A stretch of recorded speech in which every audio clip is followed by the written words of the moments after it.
So what we'd like to do here is we have some starter questions, but this is meant to be interactive.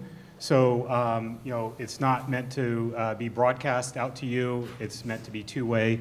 So, but we'd like to start with some questions based upon the 4 presentations that we just saw. And again, we've got a little bit of time. So I think I'll get it started with a question that's kind of based off of Jeff's presentation and also Nancy's. So the Creating Hope Act, when it eventually passes, not if, but when, creates these market incentives to develop drugs specifically for childhood cancers, among other diseases. To what extent will this bill's passage either open up or expand the venture philanthropy model of therapeutic discovery and development, you know, where both patients and disease organizations become actual investors? Will that, and to what extent will it open up, you know, basically the floodgates for this sort of model to enter into childhood cancer? It's in there a little bit. We know, you know, there's some companies and some foundations that are dabbling in this, but it's not widespread. It's certainly not to the extent of the Cystic Fibrosis Foundation. So I don't know if the panel has any thoughts on that. Well, the way the Creating Hope Act is structured, it doesn't matter who the sponsor of the NDA is to the FDA, the sponsor of the new drug application. So it could be a private drug company, it could be an institute. So I don't think that the Creating Hope Act will further encourage the model that Jeff was outlining, which I find to be very exciting, except to the extent that hopefully it will provide another opportunity for financing. So one of the things we did in the Creating Hope Act is take the current priority review law, which is now on the books and not really working, and we created a system whereby the sponsor will now have notification that the NDA would qualify for a voucher before the NDA receives FDA approval. And so the hope there is that perhaps the sponsor will be able to use that information to go back to investors to hopefully raise additional capital or to, in effect, a better exit strategy. Oftentimes, thinly capitalized biotechs working on drug development for pediatric cancers aspire to be acquired by larger pharmaceutical companies. And so this would enable them to achieve a higher valuation. I will say, though, that to the extent that the Creating Hope Act does create this voucher, it's one more kind of intellectual property that, you know, drug companies like Jeff's and their nonprofit investors would have to allocate between themselves. I think the pre-voucher designation, whatever you're calling it, is a great idea. It's a little bit like having orphan designation. That's Everybody right. looks at it like you have a patent for 7 years post-approval, but it really doesn't mean anything until the drug's approved. That's right. So if you could create that same sort of perception, then it could be valuable, and just having a program up and running then might you know, be attractive to outside investors, as you're saying. That's right. Because outside investors, experienced outside investors do assess what the probability of FDA approval is for new drug applications. All the time. All the time.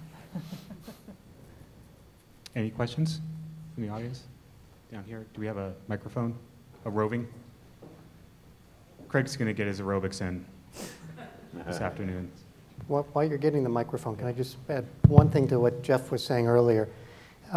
There's another good example of how this partnership can work. If you look at in Europe, in the UK, the CRUK is a charitable organization, but they work with companies and, again, get that they actually get equity or something in return as well. So I've done a number of studies in Europe through the CRUK where they take an investment in the company, but they're a charity.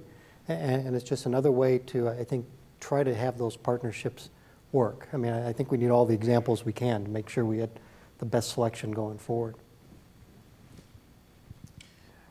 I have a comment and then a question.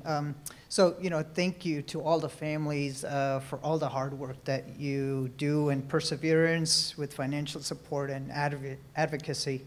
The foundation grants are becoming more and more of a way to fund and advance research in this time and age, but their wallets are limited as well. And governments' wallets are limited because they're funding projects in Afghanistan and other places that quite don't make sense sometimes.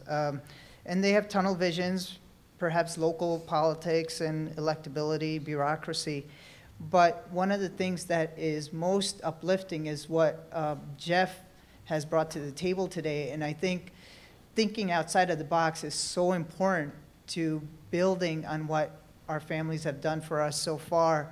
And whether it's through investment vehicles or to identify record labels where you can ask them to contribute 1% of revenue or other processes like that, and going beyond the grassroots or local funding sources to really build up the portfolio that you have as a bigger group supporting these causes. Any thoughts to that? Or I mean, I would just say that there's a lot of opportunity, I think, to think outside the box. Right here, the fact that Giselle came to Van Andel and its sister organization, TGen, has brought a whole bunch of new opportunities just by her moving. They have a hardcore drug development focused team with people that have their hands on just about every oncology drug that's been approved. They have access to whole new levels of philanthropy. And if a model could be put together that's a pediatric oncology initiative where the criteria really is, you know, show me how you're going to get FDA approval, get FDA buy-in on the endpoints, on the approach and the protocol now. I mean, even if it's early, make that sort of wagging the dog. You know, you might be able to still have a positive NPV. You know, it comes back to that ROI calculation, the return on investment. You gotta give it a shot. Yeah, I think it's so exciting how your model in that our parent foundations that, you know, Max's Ring of Fire, Friends of Will, so many of our foundations that have supported the work that are, you know, leading to clinical trials that hopefully will lead to registration, and then to be able to see the foundations at some point get some return back to be able to fund further research. It's kind of bringing that circle around so that the foundations can stay as nonprofits and the focus can stay as really bringing new research forward, but that I think that, you know, that's a sustainable model. And I think this also, your question gets at, or your statement gets at, also something that's inherent in the patient community, and that is the fractured nature of the patient community, and really to put together and really to you know, execute on a model like this that Jeff's talking about. The patient community needs to come together, and it doesn't mean that they all have to merge into one Uber organization, because we're talking about a patient community, not one disease. But what it needs to do is start working together, start functioning like you know, the venture capital community, where you create syndication, funding, and again, working together where it makes sense, but also retaining that sovereignty, which is kind of built in and inherent in this patient community. So I think that's also something that the patient community needs to take on responsibility for doing, and not just look to the other stakeholders in the equation, is to get our act together and start working together, just like we're asking everybody else to work together. So I was really struck by what Tom had to say about you know, the failure to really capitalize on the kind of opportunity that was presented. And you know, I'm from the NCI, but the intramural program, so I have no fiduciary you know, authority. But I was wondering, because I have been at the NIH long enough to have seen the successes of the ACT UP organization, and that's the breast cancer organization that built on the ACT UP, to see how these organizations changed really an insensitive and really, you know, recalcitrant, you know, authority. I mean, you know, I remember sitting when there were no breast cancer cell lines in the NCI 60 because, gosh, they were just too heterogeneous, so we can't use those. And talking with the NCI about people who ran the NCI 60 about children's cancer cell lines, and you know, it's the same problem. So I guess the question is, how can we really galvanize the the population and the, because I think everyone here is passionate about it, you know. But I also see it too, because as a researcher, you know, I'm thinking to myself, how can I get more visibility? Because, you know, neuroblastoma is not an, you know, people don't really care if there's another tumor suppressor gene in neuroblastoma, you know. Is it working breast or brain, you know, or, you know. So I think we're losing a lot of young investigators because they can't get the funding to work on these rare tumors. Well, it's a difficult situation, obviously. Part of our problem, which is a beautiful thing, is we don't have that many patients. But my point is exactly where you're headed. This is the first time I've voiced it in a public format, that I think we have to figure out ways to make ourselves visible despite our small numbers. I think the CureSearch has had a wonderful platform to work with hospitals across the country to help those hospitals that may or may not even be doing research. In fact, they're probably the tie-ins better with those that aren't doing very much, to work with them to bring money to research for their patients. Because if you're in a big city, you're getting research dollars to some degree anyway, but they've failed to do so. And I recognize that at the board level, but there was a lot of pushback from the physicians that truly run CureSearch. I'll just be honest with you.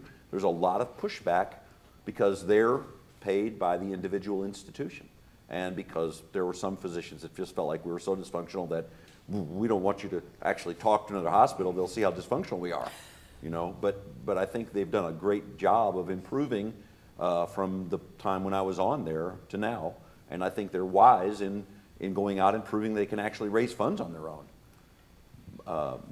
So, I mean, it's very encouraging to hear these two things happening simultaneously. If you have actually got a profit incentive that could pay investors, that's exciting. But I still think that you have to consider at least the ACT UP breast cancer models of making ourselves visible, and whatever that takes. They ought to be embarrassed, in my opinion. They ought to be embarrassed. And I say that to you as, you know, I wish somebody from the NCI at the high levels was here, because I challenge them to show us, how is it possible, knowing that there's almost no pharma research going on, there's almost no American Cancer Society kinds of research going on, that they aren't taking that into account when they make the allocation decisions? I take a slightly more optimistic view.